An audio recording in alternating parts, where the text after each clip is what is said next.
Hello, I'm Jonathan Charnes. Thank you for watching my video.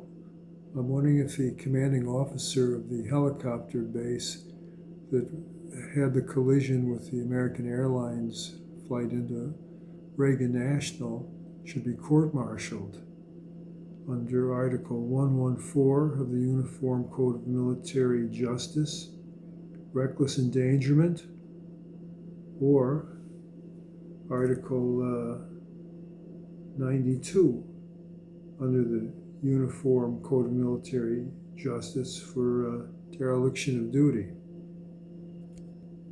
These military helicopter pilots have had a history for years of causing near misses with airline traffic going into Regan National.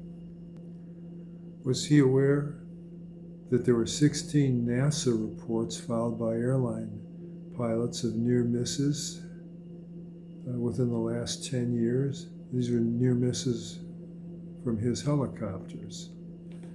And if not, why wasn't he aware of that? In other words, was one of the reasons he might not have known is that NASA failed to inform him? And if so, why? And who in NASA decided not to contact him? If he was contacted, what corrective action did he take? If his base was contacted by NASA, did his subordinates who received the complaint notify him of that? If not, why? Was he aware that over the last 3-year period, there were 15,000 loss of separation encounters between his helicopters and aircraft? There were also 85 near misses between helicopters and aircraft. That is, I believe there were 15,000 helicopter encounters. I'm not sure if all those were Army helicopters or not. If they might have included some civilian helicopters. I have to check that fact. Anyway, if he was informed of all these near misses and loss of separation encounters, again, what corrective action did he take?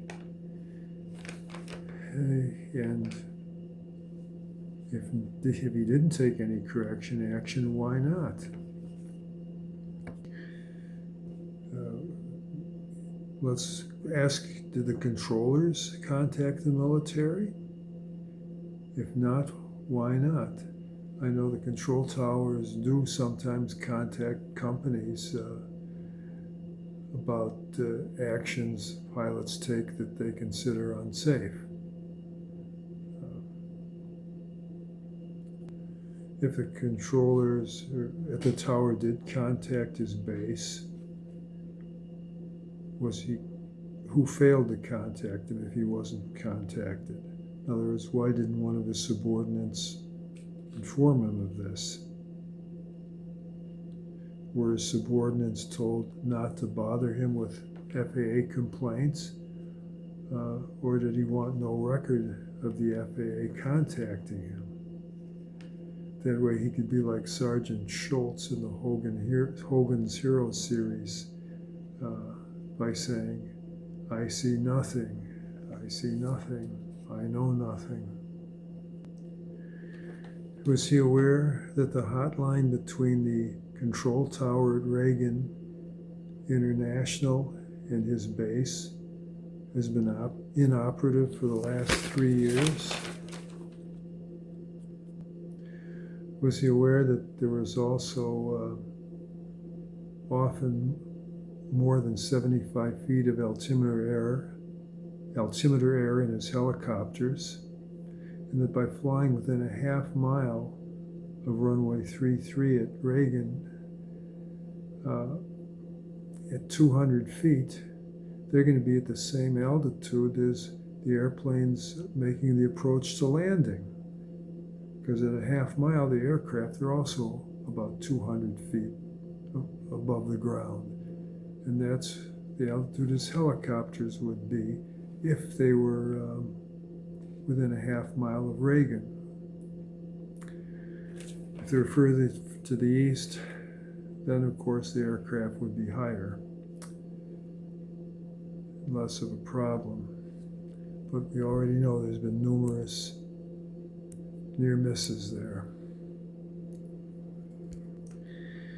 Again, if he knew that this is how close the helicopters can come, if they can basically be at the same altitude as landing aircraft and they're going under them, that with the altimeter air they can sometimes be in the flight path of the aircraft and collide, as happened last January. Did he take any corrective action? Or was he under pressure by superiors to keep these operations going? And are they going to make him a fall guy or a scapegoat?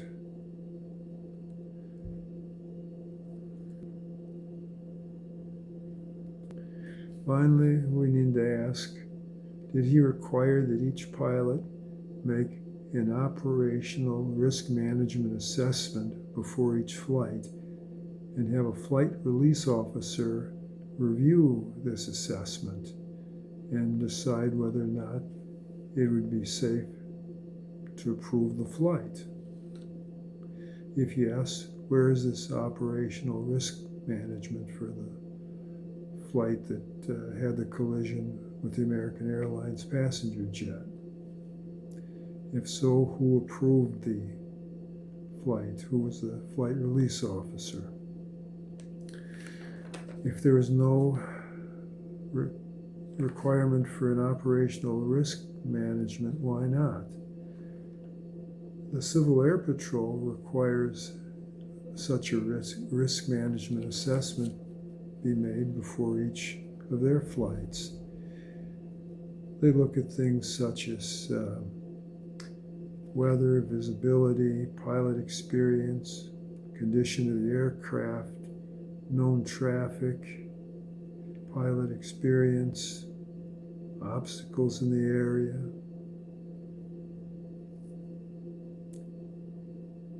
And hazards like birds.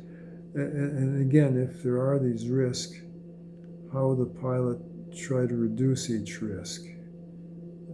In other words, if there's a lot of traffic, then he might require another crew member to be on board to help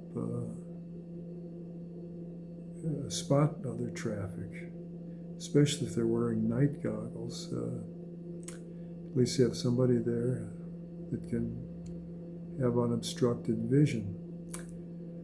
So I can't see what's going on, why there's been no court-martial initiated. It doesn't mean that somebody's guilty. The court-martial wants to decide that and to see if there's actually any dereliction of duty or operation in a reckless manner. Thank you.